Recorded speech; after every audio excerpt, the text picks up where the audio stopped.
And so, for example, we do not believe that the President should sign the BELA Bill into law tomorrow. Among other issues, we believe the bill compromises the rights of children to mother tongue education.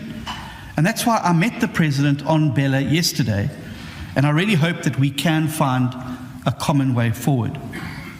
But if the President does go ahead tomorrow and sign the BELA Bill, we will have to consider all of our options on the way forward. In a multi-party government, leaders need to respect the constraints and imperatives of their partners.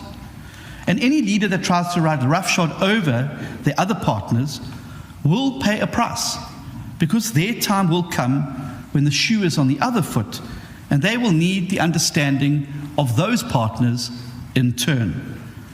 That is how coalitions work. But this also applies to NHI. And our first instinct is to find solutions to the aspects of the NHI plan that we believe will do lasting damage to South Africa and our ability to deliver healthcare to all. If we can find those solutions collaboratively, we will be delighted.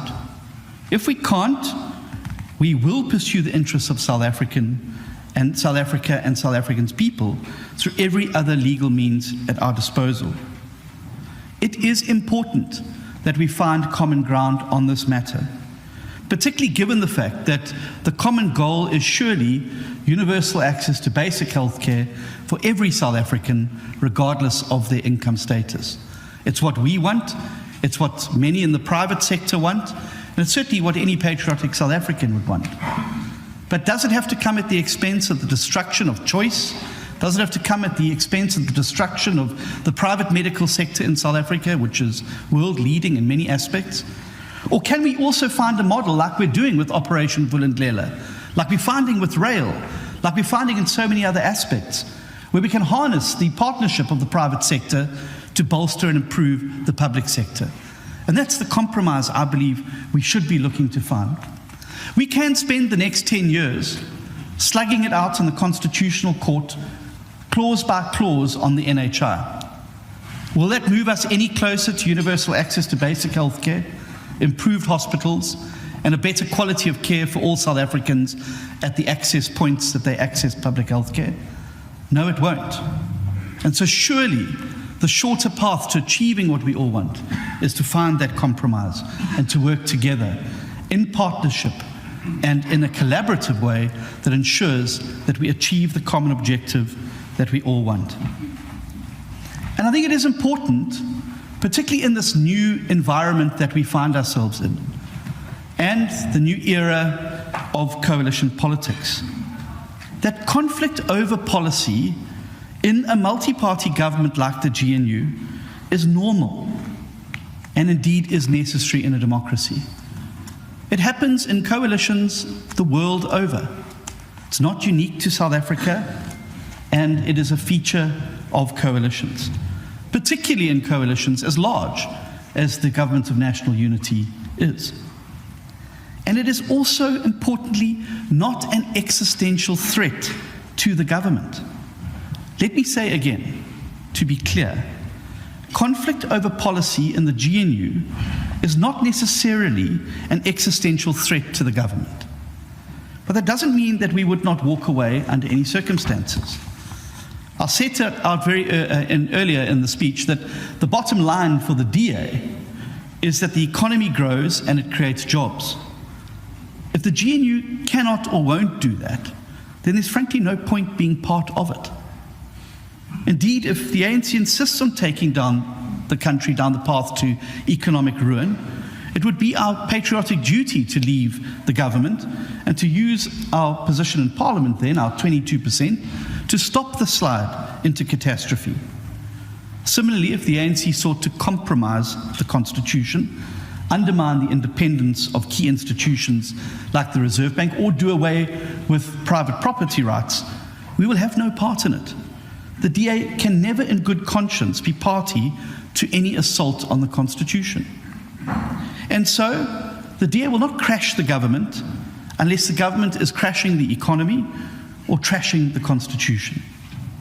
To summarize, first, we seek common ground. Next, we engage in constructive conflict towards finding compromise. Finally, we walk away where there is lasting damage being done to the economy or the Constitution. And I hope that is clear. Not every single dispute within the GNU needs to be met with headlines, GNU on the brink of failing, or GNU, will it last? There will be conflict. There will be differences of policy. There are 10 different parties with very different philosophies within the GNU, and expecting them to agree on absolutely everything all of the time is an unrealistic expectation. So we mustn't catastrophize conflicts that may occur within the GNU.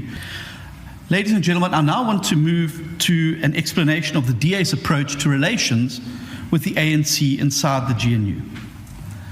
And I want to be very, very clear about something. With 22% of the vote, the DA cannot get everything it wants inside the government. It would be undemocratic if we were to do so. So I want our supporters, old and new, to understand and accept that that is how democracy works, and that is how coalitions work. Having said that, we will equally not accept a position in which we get none of our priorities implemented, because frankly, that too is undemocratic, and that too is not how coalitions should work.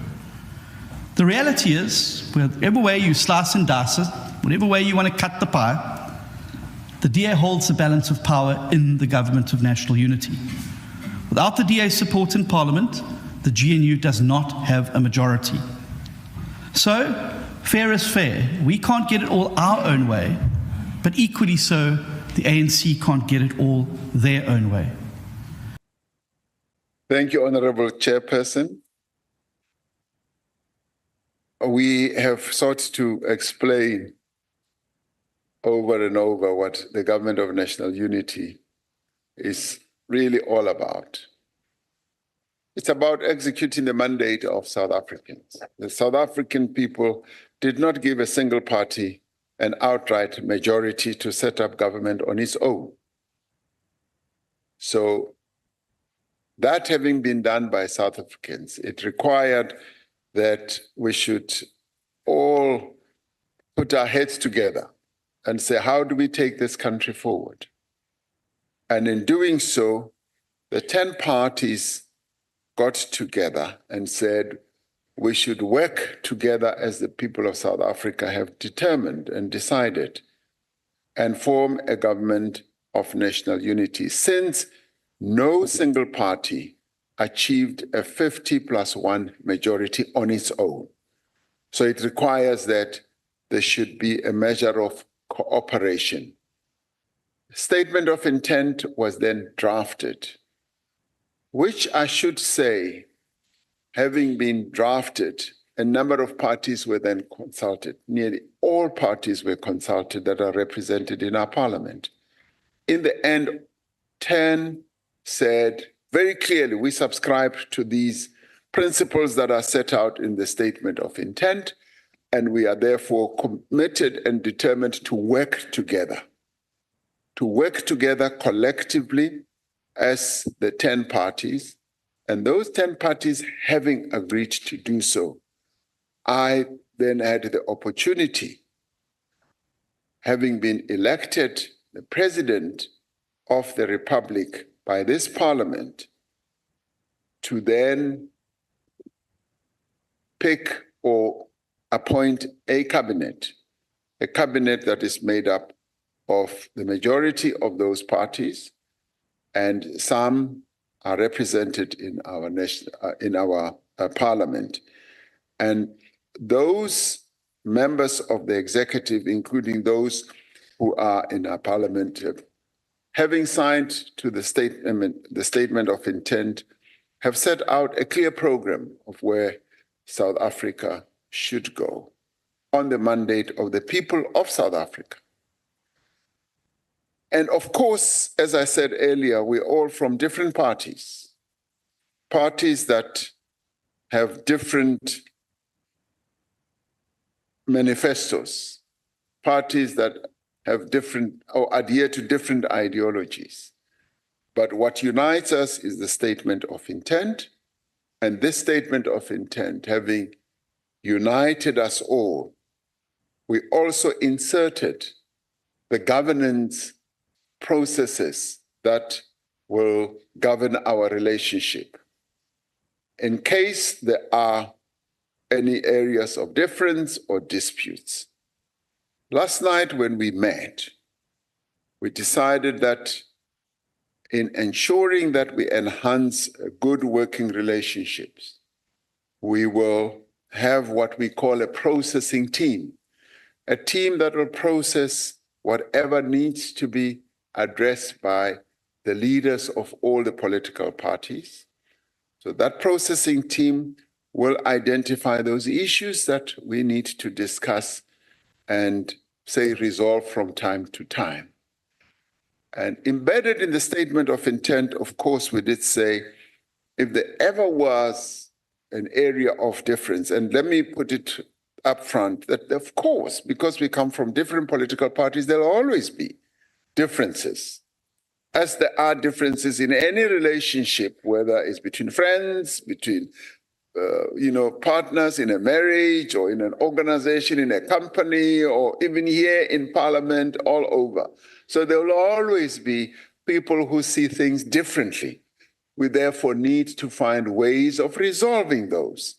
Now, I don't work on the basis that, we are going to differ to a point of even parting ways.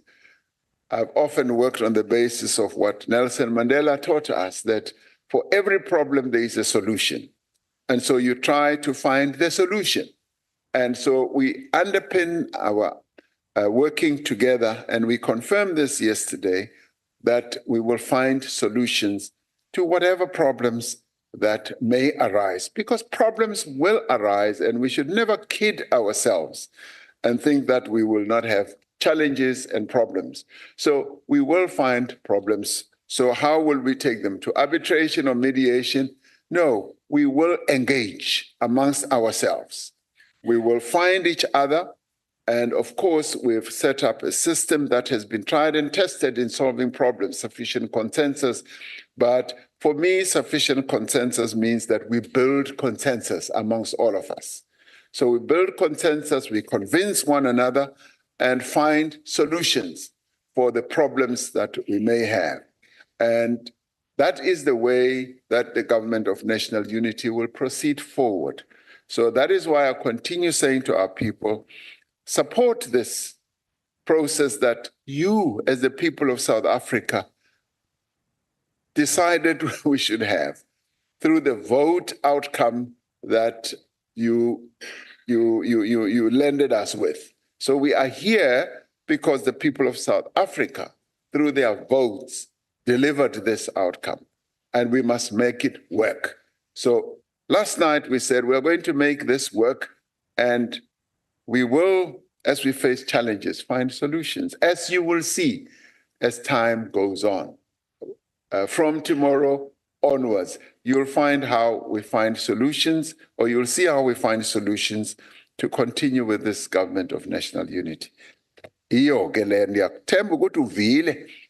Xa ufuna ukuthi ndithethe ngesiXhosa ndizawuthetha ngaso ngenye imini. Ndiyabulela. If you found this video informative, please like, subscribe, and hit the notification bell for more content like this. And as always, let us know your thoughts in the comments below. Until next time, stay informed and stay engaged.